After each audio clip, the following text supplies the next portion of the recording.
All right. So I'm going to go ahead and I'm going to do this very quickly. The last video took a bit. I'm going to do the Marvel Universe by Rob Liefeld.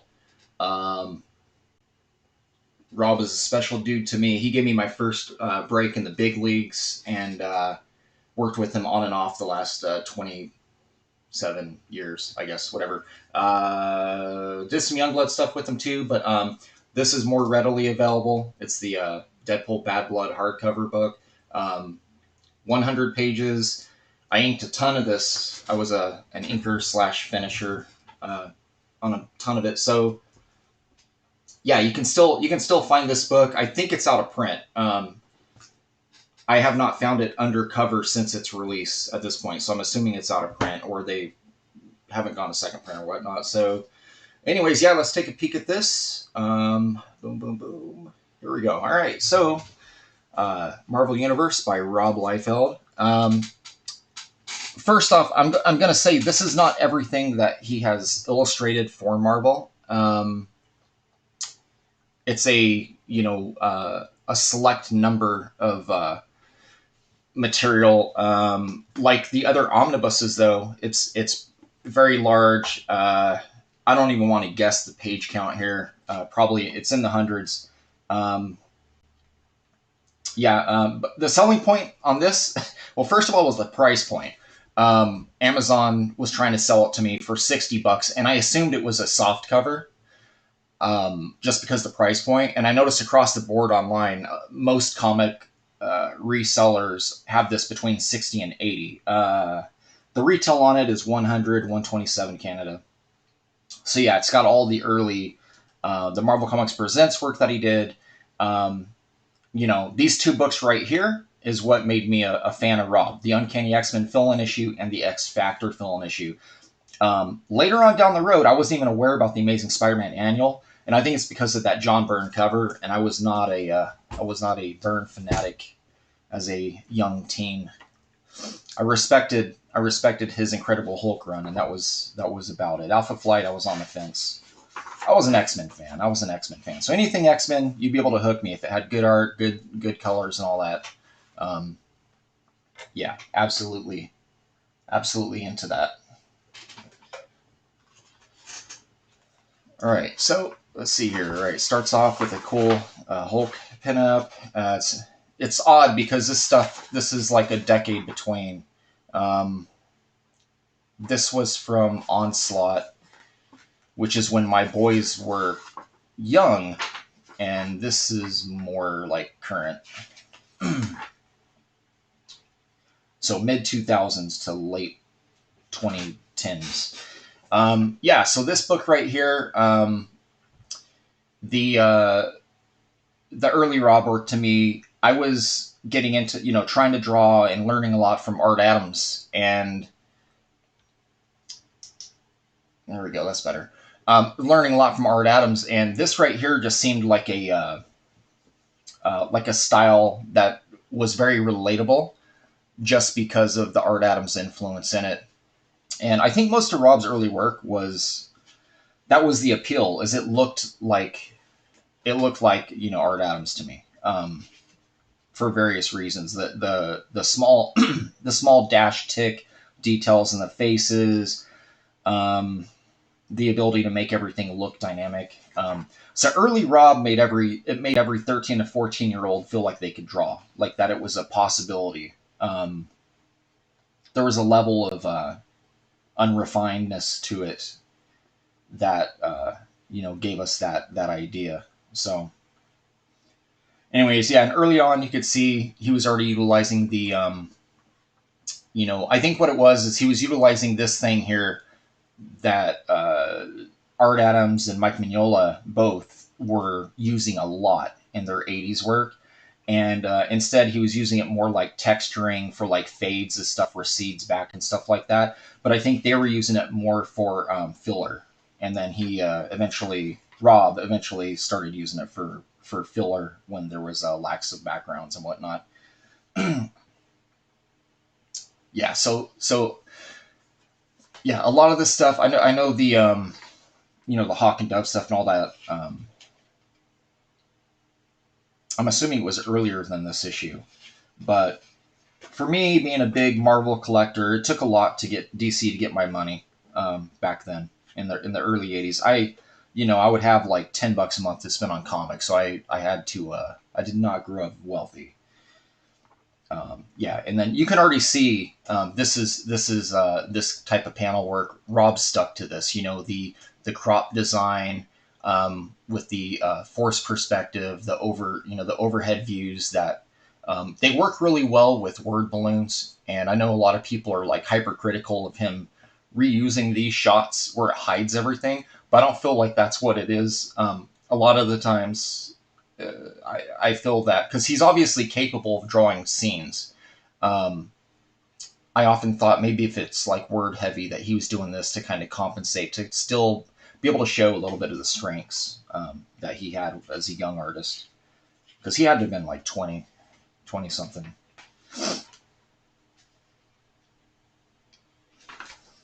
Yeah, so anyway, and his Archangel was badass. Like, this was actually one of the better drawn. As much love as I have for Simonson, I much prefer a more Art Adams looking approach to Archangel. And even Jim Lee's Archangel was sick. This is a very, very, very Art Adams pose right here. But that's why I loved it. And I still love it. I still love looking at this stuff. The nostalgia factor is real, and that's how. And the price point, like I said, I got this for 60 off Amazon. I'm not sure what it's going for now. I know it's still on sale though. I know it's still on sale. Here's the other one. These guys here, obviously, they were super influenced by McFarlane at the time. I guess was doing that DC crossover book. I never bought it. It didn't appeal to me. I was a poor kid. I would literally skip lunch and save lunch money for comics. So, yeah. And you see him here doing a lot of stuff. You see Yoda, Alien, Jabba the Hutt, E.T., Bib Fortuna. I'm assuming that's supposed to be, it's a fringe version of Boba. And then you got Alien here saying something lunch. So this is kind of a whimsical. This whole alien scene is very whimsical. All right, so again, I can't spend too much all day on this thing. I got work to do. But yeah, so yeah, anyone who's interested in Rob's early work, and this is, in my opinion, again, this is all my opinion. This is the best printed version of this material. I prefer this to the floppies. I did a comparison of the X Factor book in this, kind of looking through it, and I was like, man, if books were printed like this back in the day, it makes me wonder how much more leveled up comic book artists today would have been, and it would have saved our eyes a lot of problems too, because a lot of the detail is so minute. There's a lot of like squinting and trying to figure out what's going on newsprint, right? So this is the issue, which I didn't purchase this actual single book until I was probably 26, 27. It's a cool cover here, John Byrne. And I know Rob is a big Byrne. He loves John Byrne's work. So this was probably, got him amped up for it if he had known about this prior to doing it. So here's the pages here for this. I prefer this Spidey to what he did in X-Force. Sometimes artists need that. Sometimes artists need an editor, I guess, is where I'm going with this. This doesn't bother me. All this design, multiple panel work, like tons of panels in here, which obviously Rob broke away from later on in his career. But they're strong pages. Like everything's legible. This is a very long shot, Art Adams long shot-esque She-Hulk going on, but it's got all the Rob detailing and stuff. So yeah, and even as a young artist, I was realizing, again, I did that video on the Art Adams. The Art Adams work, and again, you can see exactly what artists are pulling from Adams. And again, this is early career Rob. This is the equivalent of like early career McFarlane, where they were not dialed in. They were playing with the frosting, but didn't really understand, exactly what they were doing. Like you could see things like this face is drawn not correctly at all. Um, yeah, so this kind of threw me off even looking at it the first time. But again, like the Spidey is cool. It's believable. It's not super crazy. So this work might have preceded. It might have been like before the Toddy amazing run. This right here, this right here is to me is the grail of '80s Rob. Okay, and the reason why is because you got Rob and you got Jim Lee's inker, Scott Williams. So Scott Williams inked this entire book, and it's Wolverine. I mean, this here shows you another level of what Scott brings to the table, inking people, right? Because we obviously already know kind of what Rob's line art is, but you come in here and see all these nuances and these details. Like I am absolutely positive um, that a lot of these TPs and these tick marks and a lot of this, I mean, hell, even in here in the blacks, he wasn't doing full black. He was coming in with these breaks. He was coming in with a brush of some sort, creating textures within these characters within the black areas. Even here, you can see that's probably early Scott. I'm going to assume it's either brushwork or it's white out, and he came in with a marker and did some correction, maybe. But I mean, this is awesome. This is the kind of thing that you would see him doing over like Wills, right? So yeah, and I mean, dude, that's you know, again, this all comes back to what Scott Williams like is the MVP 9 times out of 10. He just levels it up, like stuff like this, like bringing in these breaks here. That's that's next level stuff. That's next level stuff that I don't remember seeing Rob do until like in the pencil side of things, doing until probably 97, 98 maybe, possibly 96. I don't know. We're talking about stuff from 20 something years ago, right? Yeah. So anyway, yeah. Like I said, this book here, it's the what if. If you have no interest in this omnibus, I still recommend everybody grab this book. What if #7? What if Wolverine was an agent of Shield? Yeah, this right here is to me personally.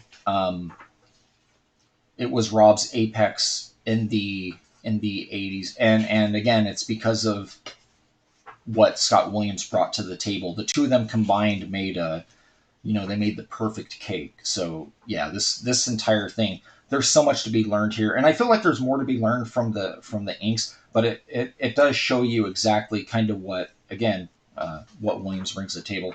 Then there is Marvel Comics Presents. I'm not entirely sure. I didn't do my homework on this. I own all these books. I think Rob did some plotting on some of this. Obviously, did some penciling, and this is all pre.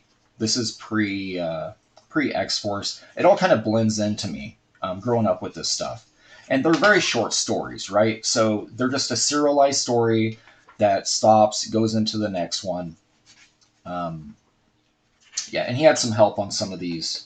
He had different inkers. I think people that ended up over at Image Comics later on, eventually, were doing some assistance on some of this stuff, some inks possibly,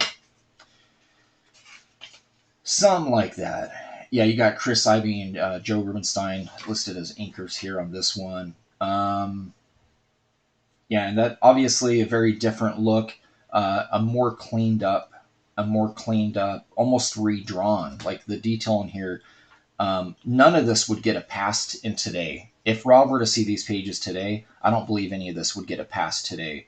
But as a young artist, I think he just kind of had to take it. The ball was not in his court. He was an employee of Marvel Comics at the time, not a self-publishing. So, yeah. Yeah, again, I mean, there is stuff to learn from these with the dynamics of the pages. Maybe not necessarily in the rendering style or any of that, because again, he was still. This is still early Rob getting his bearings. This was an awesome. This was an awesome little short he did there, and I think Jay Lee did the second half of it. I really love this Rob's approach to early Uncanny X-Men. This is like a flashback sequence or whatnot, and then you got the current, and then it shows this is early Jay Lee. So in this book as well, you get Jay Lee before he was swiping Simon's work. All right, yeah. So yeah, and then more of Rob's stuff. Like this is such an epic shot. Like I got a thing for this particular era of how Rob was handling stuff like the X-Men characters, and not so much Wolverine, more like the B-listers. I love Rob's the Beast and Archangel, obviously. This here is not Rob's work. I think he plotted that. It might be the ending of that short story. I'm not sure. This here, I don't see any credits on it. My eyeball says this is Dan Frege, so this might actually, I'd have to ask him. This is absolutely Frege's work. So I don't know why this is in this. Maybe because Rob did the cover. Maybe Rob did breakdowns. I'm not entirely sure. That this is Dan Frege's artwork here. So Rob was probably on the writing side of this book here, or something. But yeah, this was that whole Heroes Reborn thing. But this is absolutely Dan Frege's art. Like that face, that's a Frege face. Like there's no way that's a Rob face. Interesting.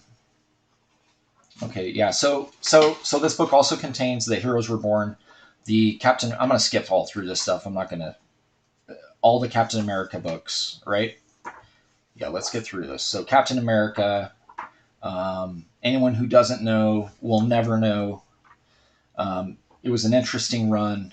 Sold a ton of copies, and everybody is very opinionated about what they did with the book, because I know this book was relaunched as the Heroes Reborn uh, during the very popular Ron Garney, I believe, run, and so it kind of killed that one.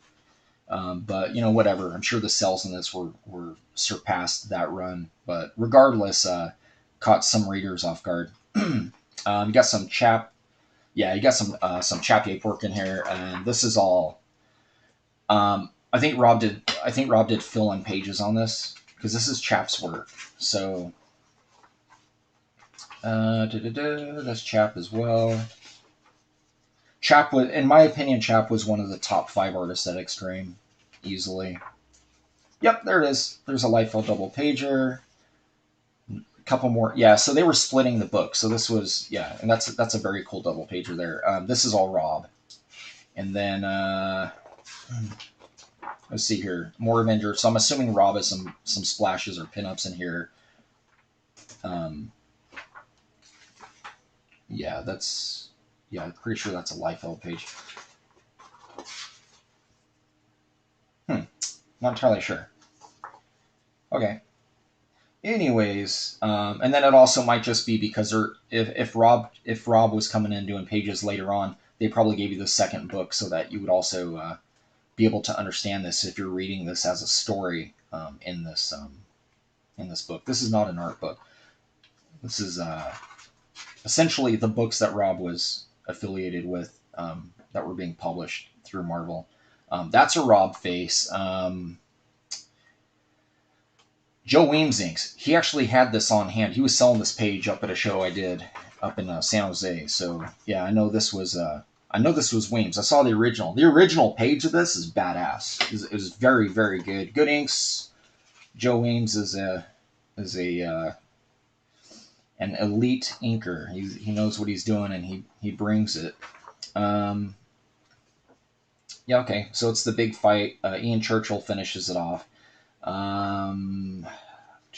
Okay, more Rob. What book was this? Okay, they keep flip flopping. So so we go from the Avengers stuff to the Captain America 6. So you got Cable involved, and a lot of Kirby-esque panel work in here. It's good work. It's fun. All right, and then back to the Ian Churchill pages, and all this is like it's like pre awesome entertainment. That this is another selling point. Okay, so this book also has there was a 3-issue run that Rob had written, I believe, but or at least plotted, and these are very expensive books. So I'm just going to point this out, that this book of this issue, Wolverine 154, and then 155 as well, right here. These 2 books alone, if you were to buy them in the floppy edition, will run you more than this entire omnibus. Okay, so I'm just putting that out there, that those 2 books, and a lot of people don't own these. I don't know if they were a low run or it was just an overlooked book because of 155. Obviously, sales of 155 are not going to be that of, like the first dozen, right? The first baker's dozen is kind of where it starts petering out, and then, I don't even want to talk about what happens after issue 1 and 2, but we know. All right, so yeah, and then this is all interesting. You can see a lot of Travis Trey influence in this era of Rob. So I'm gonna guess that Travis was hot at the time. This one here. Okay, so yeah, Rob got the plot. So this is an entire issue of Ian Churchill. Ian Churchill pencils. I'm not going to complain. I am a Churchill fan. Oh, and then there was another one. Okay, so it wasn't 3. There's 4 books. Yeah, and then you have the entire Onslaught Reborn series, which was this was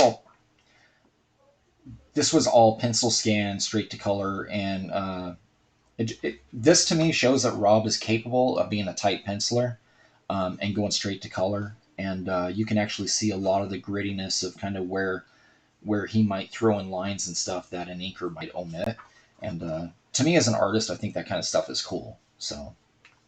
I like pencils. I'm a pencil fan. So, yep. And then it goes through the rest of Onslaught Reborn, and then so let's see where this thing ends. Okay, so that's what it is. You get the hard to find Wolverine issues. You get Onslaught Reborn, the entire run. You get the entire run of the Captain America Heroes Reborn. You get a portion of the Avengers Heroes Reborn. Then you get all of Rob's Marvel Comics Presents and his that What If book that I said every comic collector needs to own. Okay, and then this is all early Rob. This stuff to me, it doesn't have that sizzle, so I'm not super emotionally invested in this. This is interesting. I think this was the first time I've ever seen this. I may have seen it when I was younger and just not known who it is. Yeah, this stuff I'm not 100%. This was a back cover to a Marvel Comics Presents, I think. I don't understand this. These are pages that he had inked over McFarlane for the Spider-Man series. I know Todd used to utilize anyone and everyone around him if he was near or needed help in deadlines. So very obviously, fringy Todd. It almost looks like Rob trying to be Todd in a way with the inks. Obviously, the line art is Todd McFarlane's work. So, but on the inking side, a bunch of thumbnail layouts and pages. So you get quite a bit of black and white stuff, right? But again, as like all the other ones, you get like the Vision book. You get all this stuff here. If you really want to see, inside of where they were at this point in time and with what was going on, this will interest you. I lived this, so it doesn't interest me because I was working professionally at the time. Yeah, and then the infamous the infamous Cap, and I don't know, it's never really bothered me that much. I mean, obviously, you put side by side with one of these, you can see the extreme flaws in it. Probably not the best choice for a promotional poster either. This was a cool poster. Yeah, I mean this right here is cool. Gives you some of the characters, Cap and Bucky and all that. This was cool. Cool to see Rob drawing Cable again. He had all that time during Extreme to level up big time, and it shows. This Cable here is far superior to 90s Cable by Rob. This was or 80s. This is the level up coming into the new millennium Rob right there. A bunch of sketches, some covers. Like this is a very hard to find fan magazine right here. This was a cover to Wizard. I think this was a variant. Yeah. Yeah, okay. This was the San Diego variant when the book launched. This was a standard edition. And then he's got some cover galleries. Again, this doesn't really make sense to me. This is yeah, like this is a chap cover. I don't know. Maybe just again Mike Turner. I think it's just the degrees of separation, like the Kevin Bacon thing, right? You got a J. Scott piece in here, so it's just variants and things that were affiliated with the Onslaught Reborn books, and then also the Avengers books. You get some line art here, some layouts, some thumbnails. They even they tease you with some of the accepted thumbnails by J. Scott. You get the Joe Mad pencil right here. I wish this was bigger. This should have been this, and these could have just been shrunk down here. I'd rather see Joe Mad. You know, I want to see. Give me this big, not this. Give me these two. I could care less about this stuff. Yeah, this was a wraparound cover by Rob.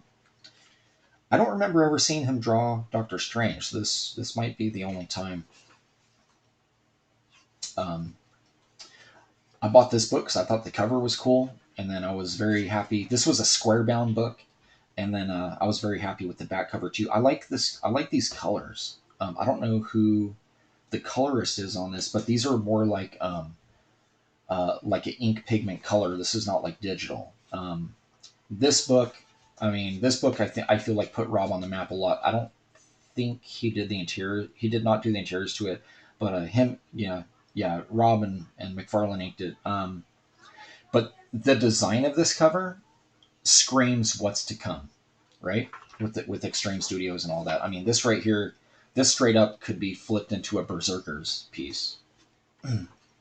um, I've always liked this cover. I mean, my friends never, my buddies never liked this cover, but I've always liked it. I don't know why. It might just be because of all the green. This cover's fun. That wraparound's fun. They got it recolored. For whatever reason, it looks like they only colored the front. This is a recolored. I don't like the colors on this right here. Yeah, Chris Sotomayor. I don't know. I feel like this one just kind of missed the mark. The blues are overly saturated. They come out like almost dark gray to the naked eye. If you're colorblind, these characters are black. There's barely any hotspot highlights going on. Too saturated on the blue. Some variants, and then these are all. This is what's bizarre. So it's got all this old stuff. This was the X-Force relaunch #1. This is an expensive book. This was also an expensive book. It was the Howard the Duck variant, I think, with Gwenpool. Yeah, so these are more recent, and surprising to me. So when you throw all this recent stuff in, obviously these colorists now, and I know because I do my own coloring and all that. Coloring is leveled up across the board. Like if you're not doing stuff to this par, you're not getting work. It's just how it is. And to compare to compare how awesome this is, and then just pick any other. Even the Heroes Reborn stuff was it wasn't weak sticks. It was just sort of paint by numbers, shade this way. And then you got stuff like this, which is like, there's 4 different light sources. You got a reflective light source off the ground. You have all these effects, and this is all stuff painted in. You weren't getting that in the mid '90s and the late '90s. The '80s, obviously, computer colors weren't even a thing. The birth of computer coloring, I feel like, was when Image Comics started.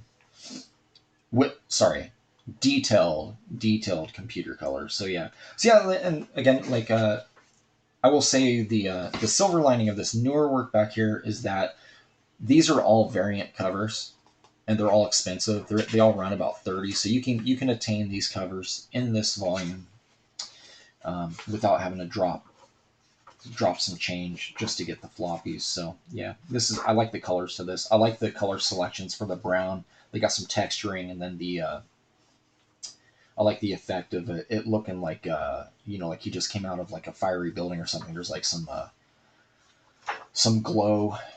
I don't think that's Photoshop. It might be Photoshop glow. It might have just been like a splatter effect, and they just applied glow. But it looks cool. It looks cool. Yeah, the design to this, I like the scale. I like the scale between the two. I'm not sure if that's the actual scale of Venom, but it's cool to see Rob draw it. So yes. Anyways, yeah, book's fun. Again, I think it's well worth. If you can find it for 60, I say pick it up in a heartbeat. If you find it for 80, pick it up. I have not seen anywhere selling it for 100. So yeah. Anyways, that's my review of this. And yeah, I'll have more reviews to come.